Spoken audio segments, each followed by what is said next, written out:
So good morning guys और आपके crack exam channel में आप सभी का स्वागत है। तो आज के इस वीडियो में 2 सितंबर के इंपॉर्टेंट करंट अफेयर्स को हम लोग कवर करेंगे। तो हमारा पहला प्रश्न क्या है, अभी हाल ही में मिंत्रा के नए ब्रांड एम्बेसडर के रूप में किसे नियुक्त किया गया है? तो आंसर होगा कियारा आडवाणी को। बॉलीवुड एक्ट्रेस हैं ये कियारा आडवाणी और इन्हीं को फ्लिपकार्ट का जो फैशन मार्केट प्लेस है मिंत्रा, उसका ब्रांड एम्बेसडर बनाया है। अच्छा, मिंत्रा के सीईओ कौन है? अमर नागरम है। बाकी मानुषी छिल्लर की बात करेंगे, आपको इनका नाम याद होगा, 2017 की मिस वर्ल्ड का खिताब जीता था इन्होंने। अभी adidas की ब्रांड एम्बेसडर बनी है ये। करीना कपूर ये अभी प्यूमा की ब्रांड एम्बेसडर बनी थी। रोहित शर्मा अभी ये क्रिक किंगडम के ब्रांड एम्बेसडर बने थे। उसके अलावा एक नॉन बैंकिंग फाइनेंशियल कंपनी है IIFL, उसके भी ब्रांड एम्बेसडर बने थे। और सबसे इंपॉर्टेंट, अभी जो राजीव गांधी खेल रत्न पुरस्कार है 5 खिलाड़ियों को मिला है, उसमें से एक रोहित शर्मा भी है। तो ये भी याद रखना। बढ़ते हैं आगे। फिर है राष्ट्रीय सांख्यिकी कार्यालय यानी कि नेशनल स्टैटिस्टिक ऑफिस के द्वारा जारी प्रथम तिमाही में भारत की जीडीपी कितनी रही? तो आंसर होगा माइनस का 23.9%। तो अभी नेशनल स्टैटिस्टिक ऑफिस ने वर्ष 2020-21 के लिए भारत की पहली तिमाही यानी कि अप्रैल मई जून के लिए भारत की जीडीपी ग्रोथ रेट माइनस का 23.9% रहा है, ये बताया है। तो ये ध्यान रखना। नेशनल स्टैटिस्टिक ऑफिस की बात करेंगे, स्थापना 2006 में हुई। नई दिल्ली में मिल जाएगा हेडक्वार्टर और इसके जो चेयरमैन है वो है बिमल कुमार रॉय। अच्छा, मेरे एक प्रश्न का जवाब दो, नेशनल स्टैटिस्टिक डे ये हमने कब मनाया? आपको बता दूं, जो हमारा रिवीजन वाला वीडियो है जिसमें हम पुराने मंथ के करंट अफेयर्स का रिवीजन करते हैं, कुछ स्टैटिक क्वेश्चंस भी देखते हैं और कुछ डेज वाले क्वेश्चन भी देखते हैं, तो उसका वीडियो फिर से बनाना स्टार्ट हो चुका है। और कल ही मैंने आपको ये बताया था, नेशनल स्टैटिस्टिक डे ये मनाते हैं हर साल 29 जून को। और एक वर्ल्ड स्टैटिस्टिक डे भी होता है, वो हम हर साल नहीं मनाते, वो हर 5 साल में एक बार मनाते हैं। पहले 2010 में मनाया, फिर 2015 में, अब 2020 में। लेकिन मनाते कब है? 20 अक्टूबर को। तो ये याद रखना। बढ़ते हैं आगे। फिर है, किस कंपनी ने स्पाइस ऑक्सी नाम से एक नया वेंटिलेशन डिवाइस लॉन्च किया है? तो आंसर होगा स्पाइस जेट ने। तो गुड़गांव स्थित भारतीय एयरलाइन स्पाइस जेट ने अभी हाल ही में स्पाइस ऑक्सी नाम से एक कॉम्पैक्ट पोर्टेबल वेंटिलेशन डिवाइस को लॉन्च किया है। तो हल्के से मध्यम श्वास मुद्दों वाले रोगियों के लिए, मतलब जो इतने ज्यादा सीरियस पेशेंट नहीं है, उनके लिए इस आसान और सस्ती डिवाइस को यूज किया जा सकता है। इसके अलावा स्पाइस जेट ने एक फिंगर टिप पल्स ऑक्सीमीटर भी लॉन्च किया है, जिसका उपयोग ब्लड के ऑक्सीजन लेवल को मापने के लिए किया जा सकता है। स्पाइस जेट हेडक्वार्टर का इसका गुड़गांव में है। बढ़ते हैं आगे। फिर है, हाल ही में किस एयरपोर्ट ने CIIGBC national energy leader award जीता है? तो आंसर होगा राजीव गांधी इंटरनेशनल एयरपोर्ट ने, जिसे हैदराबाद इंटरनेशनल एयरपोर्ट भी कहते हैं।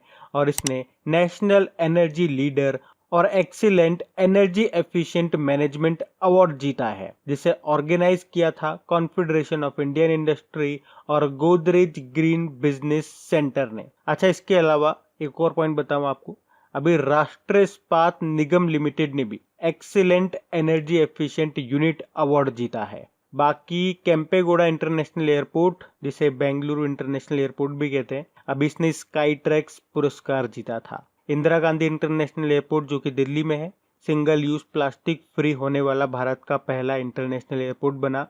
Kochi international airport solar energy से ऑपरेट होने वाला विश्व का पहला एयरपोर्ट है ये। बढ़ते हैं आगे। फिर रोबो बैंक की वैश्विक टॉप 20 डेयरी कंपनियों की सूची में प्रवेश करने वाली पहली भारतीय डेयरी फर्म कौन सी है? तो आंसर होगा गुजरात की अमूल। तो अमूल 5.5 अरब डॉलर के वार्षिक कारोबार के साथ रोबो बैंक द्वारा जारी वैश्विक टॉप 20 डेयरी की सूची में पहली भारतीय डेयरी फर्म बन गई है। और किस नंबर पे रही है टॉप 20 में? तो 16वें स्थान पे रही। टॉप पे कौन रही? स्विट्जरलैंड की नेस्ले 22.1 बिलियन डॉलर के कारोबार के साथ ये इस लिस्ट में टॉप पे रही। और अमूल ये भारतीय कंपनियों में तो टॉप पे रही, लेकिन ओवरऑल बात करेंगे तो ये 16वें स्थान पे रही। हेडक्वार्टर मिलेगा गुजरात के आनंद जिले में। इसके सीईओ हैं RS सोडी। अच्छा, मुझे बताओ, वर्ल्ड मिल्क डे कब मनाया जाता है? 1 जून को मनाते हैं। और अगर आपसे पूछे नेशनल मिल्क डे, तो वो आप जानते ही हो, 26 नवंबर को। बढ़ते हैं आगे। फिर हाल ही में किसने विश्व का सबसे बड़ा सौर वृक्ष विकसित किया है? तो आंसर होगा CSIR CMERI ने। तो CSIR के central mechanical engineering research institute ने दुनिया के सबसे बड़े सौर पेड़ यानी कि सोलर ट्री को विकसित किया है। इसे पश्चिम बंगाल के दुर्गापुर में अपने आवासीय परिसर में स्थापित किया गया है। तो इससे 12,000 से लेकर 14,000 unit clean and green energy बनेगी सालाना। CSIR मतलब होता है council of scientific and industrial research. बढ़ते हैं आगे। फिर हाल ही में किसने मेडबॉट नाम से एक remote control medical trolley develop की है? तो आंसर होगा भारतीय रेलवे ने। तो कोरोना संकट के समय भारतीय रेलवे ने कोविड-19 रोगियों को भोजन और दवा पहुंचाने में मदद करने के लिए मेडबॉट नाम से एक remote control medical trolley develop की है। अब भारतीय रेलवे ने की। अच्छा, हमारे रेल मंत्री कौन है? पीयूष गोयल है। और अगर आपसे पूछा जाए एग्जाम में कि स्वतंत्र भारत के पहले रेल मंत्री का नाम बताओ, तो आंसर होगा जॉन मथाई। रेलवे बोर्ड के अध्यक्ष हैं अभी VK यादव। अच्छा, कुछ और पॉइंट्स मैं आपको बताता हूँ रेलवे से जो भी करंट अफेयर्स में थे क्वेश्चंस आपके, जैसे कि भारतीय रेलवे का जो उत्तर रेलवे क्षेत्र है उसने पहली बार व्यापार माला एक्सप्रेस ट्रेन का संचालन किया। अच्छा बताओ, भारतीय रेलवे कब तक अपने आप को विद्युतीकृत कर लेगा, इलेक्ट्रिफाइड कर लेगा? तो याद रखना 2030 तक। उसके अलावा 2030 तक की याद रखना, भारत सरकार ने कहा था कि जितनी भी बिजली हमारी बनती है वो 60% आपकी रिन्यूएबल एनर्जी से बनेगी 2030 तक। उसके अलावा भारत का पहला केबल रेल ब्रिज बन रहा है जम्मू कश्मीर में, जिसका नाम है अंजी खड़ ब्रिज, जिसकी लंबाई है 473.25 मीटर और ये कटरा और रियासी को जोड़ेगा। उसके अलावा सबसे लंबी रेलगाड़ी अभी हमने चलाई थी जिसका नाम क्या है? शेषनाग है, जिसकी लंबाई है 2.8 किलोमीटर और ये चली थी नागपुर और कोरबा के बीच में। और भारत ने पहली बार डबल कंटेनर स्टेक ट्रेन चलाई थी जो कि इलेक्ट्रिफाइड थी और ये चली थी पालमपुर और बोटाड़ के बीच में, गुजरात में है ये। और सबसे लंबा प्लेटफॉर्म ये भी बनाया जा रहा है अभी कहाँ पे? कर्नाटक के हुबली स्टेशन में, जिसकी लंबाई है 1400 मीटर। तो ये सारे इंपॉर्टेंट पॉइंट्स मैंने आपको रिवाइज करा एक साथ, इनको याद रखना। बढ़ते हैं आगे। फिर हाल ही में किस राज्य में बच्चों का पहला अखबार लॉन्च किया गया है? तो आंसर होगा असम में। तो गुवाहाटी की 2 महिला उद्यमियों ने विशेष रूप से बच्चों के लिए डिजाइन किया गया एक अखबार को लॉन्च किया है। तो ये बच्चों में रचनात्मक सोच यानी कि क्रिएटिव थिंकिंग और उनमें पढ़ने लिखने की आदत को पैदा करेगा। अच्छा, इस अखबार का नाम क्या होगा? The young minds. और इस तरह के अखबार को निकालने का जो आइडिया है वो है नीलम सेठिया और नेहा बजाज का, जिन्होंने इस अखबार को लॉन्च किया है। अब बात असम की है तो ये रहा मैप में असम। कैपिटल इसकी दिसपुर है। मुख्यमंत्री है सर्बानंदा सोनोवाल और गवर्नर है जगदीश मुखी। और असम हाईकोर्ट के चीफ जस्टिस का नाम क्या है? अजय लांबा है।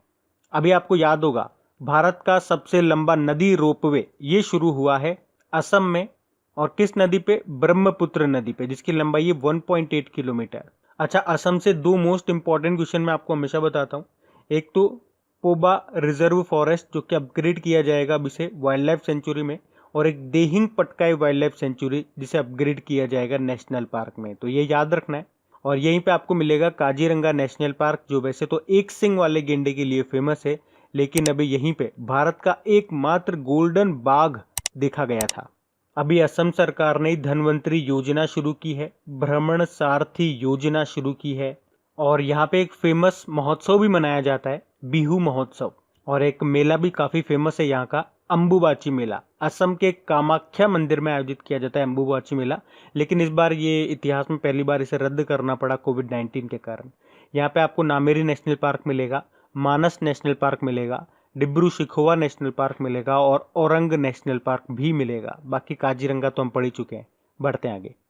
फिर हाल ही में किस देश ने भारत को कोविड-19 संकट से निपटने के लिए 3500 करोड़ रुपए की ऋण सहायता दी है? तो आंसर होगा जापान ने। तो अभी जापान ने भारत में कोविड-19 संकट से निपटने के लिए स्वास्थ्य क्षेत्र में आधिकारिक विकास सहायता ऋण के रूप में 3500 करोड़ रुपए दिए हैं। अब बात जापान की है तो ये रहा मैप में जापान। कैपिटल इसकी टोक्यो है। टोक्यो से आपको याद है टोक्यो ओलंपिक ये अगले साल होंगे। करेंसी है येन और प्रधानमंत्री अभी तक थे शिंजो अबे, लेकिन अभी हमने पढ़ा है 2-4 दिन पहले इन्होंने इस्तीफा दे दिया है हेल्थ इश्यूज के कारण। और जापान से एक इम्पॉर्टेंट क्वेश्चन भी बनता है कि सूर्योदय का देश यानी कि लैंड ऑफ राइजिंग सन किसे कहा जाता है, तो जापान को ही कहा जाता है। और जापान की संसद को क्या कहते हैं, डाइट कहते हैं। इसके अलावा जापान से एक टेनिस प्लेयर का नाम याद रखना, नाओमी ओसाका। अभी फोर्ब्स की दुनिया की सबसे अधिक कमाई करने वाली खिलाड़ियों की सूची आई थी, उसमें टॉप पे रही थी ये महिलाओं की सूची में। और जापान ने स्पेस ऑपरेशन स्क्वाड्रन भी लॉन्च किया था। उसके अलावा मणिपुर के एक डॉक्टर हैं थंगजाम धबाली सिंह, उनको जापान के ऑर्डर ऑफ राइजिंग सन से सम्मानित किया गया था। और इस साल के स्टार्टिंग में जो हैनले पासपोर्ट इंडेक्स आया था उसमें टॉप पे रहा था जापान, भारत 84 नंबर पे था। और इस साल के स्टार्टिंग में भारत और जापान के तट रक्षकों के बीच एक अभ्यास भी हुआ था, जिसे क्या कहते हैं, सहयोग काजिन कहते हैं। ये हुआ था चेन्नई में। और दुनिया के सबसे तेज टॉप 500 सुपर कंप्यूटर्स की लिस्ट में इस बार टॉप पे रहा है जापान का सुपर कंप्यूटर, जिसका नाम है फुमाकू। बढ़ते आगे। फिर है एसबीआई के अनुसार वित्त वर्ष 2020-21 में भारत की जीडीपी ग्रोथ रेट कितना रहने का अनुमान लगाया, तो आंसर होगा माइनस का 10.9%। तो एसबीआई ने जो अभी रिपोर्ट जारी की है उसमें बताया है कि फाइनेंशियल ईयर 2020-21 में भारत की जीडीपी ग्रोथ रेट माइनस का 10.9% रह सकती है। इससे पहले एसबीआई ने कहा था माइनस का 6.8% रह सकती है, लेकिन अभी और कम कर दिया। और ऐसा क्यों किया, अभी स्टार्टिंग में हम लोगों ने पढ़ा था, नेशनल स्टैटिस्टिक ऑफिस ने करंट फिस्कल ईयर की जो पहली तिमाही की जो जीडीपी ग्रोथ रेट है वो माइनस का 23.9% बताया है। तो उसके बाद ही एसबीआई ने अब इसे और घटा करके माइनस का 10.9% कर दिया है। अब बात एसबीआई की है। स्थापना इसके 1 जुलाई 1955 को हुई थी, मुंबई में हेडक्वार्टर है इसके। देखो वर्तमान में चेयरमैन रजनीश कुमार है, लेकिन आपको याद रखना ये अक्टूबर में रिटायर्ड हो जाएंगे। तो जो नए चेयरमैन बनेंगे उनका नाम होगा दिनेश खारा। और एसबीआई से रिलेटेड कुछ अपॉइंटमेंट्स भी मैंने आपको बताए थे, फिर से बता रहा हूँ, ध्यान से सुनो। एसबीआई जनरल इंश्योरेंस के एमडी सीईओ ये बने थे पीसी कांडपाल। लेकिन अगर आपसे पूछा जाए एसबीआई म्यूचुअल फंड के एमडी सीईओ कौन बने थे, तो आंसर करना विनय टोनसे। और एसबीआई कार्ड के एमडी सीईओ ये बने अश्विनी कुमार तिवारी। और अश्विनी भाटिया का नाम भी याद रखो, एसबीआई के मैनेजिंग डायरेक्टर बने थे ये। और एसबीआई से एक और क्वेश्चन अभी हमने पढ़ा था कि स्टेट बैंक ऑफ इंडिया ने Brandon human capital management excellence award 2020 जीता था अभी। बढ़ते आगे। फिर है भारत का पहला खिलौना निर्माण समूह यानी कि टॉय मैन्युफैक्चरिंग क्लस्टर, ये कहाँ पे स्थापित किया जाएगा, तो आंसर होगा कर्नाटक में। तो भारत का पहला खिलौना विनिर्माण समूह यानी कि टॉय मैन्युफैक्चरिंग क्लस्टर ये कर्नाटक के कोप्पल में स्थापित किया जाएगा। तो इससे 40,000 लोगों को रोजगार मिलेगा और 5,000 करोड़ रुपए तक का निवेश होने की इसमें उम्मीद है। अब बात कर्नाटक की है तो ये रहा मैप में कर्नाटक। कैपिटल इसकी क्या है, बेंगलुरु है। और बेंगलुरु में कई बार मैंने आपको बताया कुछ इंपॉर्टेंट ऑर्गेनाइजेशंस का हेडक्वार्टर है, जैसे कि इसरो का हेडक्वार्टर आपको यहाँ मिलेगा, हिंदुस्तान एरोनॉटिकल लिमिटेड का हेडक्वार्टर मिलेगा, विप्रो का हेडक्वार्टर मिल जाएगा आपको यहाँ पे, इन्फोसिस का भी मिल जाएगा। और बेंगलुरु को ही सिलिकॉन वैली ऑफ इंडिया भी कहा जाता है। और बेंगलुरु में आपको मिलेगा केम्पेगौड़ा इंटरनेशनल एयरपोर्ट, जिसने अभी स्काई ट्रैक्स अवार्ड जीता था। और ये airport smart automatic irrigation system की तैनाती करने वाला पहला एयरपोर्ट भी बना है। और बेंगलुरु में बाढ़ की चेतावनी के लिए मेघ संदेश एप्लीकेशन को भी लॉन्च किया गया था। मुख्यमंत्री है बीएस येदियुरप्पा, गवर्नर है वाजुभाई वाला। अभी कर्नाटक सरकार ने जन सेवक योजना भी शुरू की है, एक आप्त मित्र एप्लीकेशन को भी लॉन्च किया है और नमस्ते ओवर हैंडशेक अभियान भी शुरू किया था। कर्नाटक से आपको 3 एप्लीकेशन याद रखनी है, एक तो आप्त मित्र एप्लीकेशन हो गया, एक मैंने आपको बताया मेघ संदेश एप्लीकेशन, और एक कोरोना वॉच एप्लीकेशन भी है यहाँ से। अभी कर्नाटक सरकार ने, आपको याद होगा, 18 जून को मास्क दिवस के रूप में मनाया है। और अभी कर्नाटक सरकार ने प्रवासी श्रमिकों के लिए ट्रांजिट होम्स भी बनाए हैं। और कर्नाटक राष्ट्रीय शिक्षा नीति 2020 को लागू करने वाला पहला राज्य भी बना है। और कर्नाटक ने ही किसानों के लिए एक केशु इंडिया एप्लीकेशन भी लॉन्च किया था। और हथकरघा बुनकरों के लिए नेकरा सम्मान योजना शुरू किया था। और कर्नाटक से एक न्यूक्लियर पावर प्लांट और याद रखो, कायगा न्यूक्लियर पावर प्लांट, ये पूछा जाता है एग्जाम में, इसको याद रखना। बाकी यहाँ पे आपको बांदीपुर नेशनल पार्क मिलेगा, अंशी नेशनल पार्क मिलेगा, बेनरगट्टा नेशनल पार्क मिलेगा और नगरहोल नेशनल पार्क मिलेगा। बढ़ते आगे। फिर हाल ही में कार्टून श्रृंखला स्कूबी डू के सह निर्माता जिनका नाम है जो रूबी, इनका भी निधन हो गया। आपसे पूछा जा रहा है ये किस देश से थे, तो आंसर होगा ये अमेरिकन थे। तो कार्टून आता था बचपन में, आपने जरूर देखा होगा, स्कूबी डू, तो उसके सह निर्माता को क्रिएटर जिनका नाम था जो रूबी, उनका भी निधन हो गया है। तो अब बात करेंगे कल के वीडियो में पूछे गए प्रश्न के उत्तर की। तो कल के वीडियो में आपसे पूछा गया था किसे एकलव्य अवार्ड से सम्मानित किया गया, तो सही उत्तर होगा इशिका चौधरी को। आप सभी ने प्रश्न का बिल्कुल सही उत्तर दिया है। और गाइज, अगर वीडियो को अभी तक लाइक नहीं किया है तो एक लाइक जरूर दीजिएगा और अपने दोस्तों के साथ में इसे शेयर करना मत भूलिएगा। कम से कम एक स्टडी ग्रुप में शेयर जरूर करना।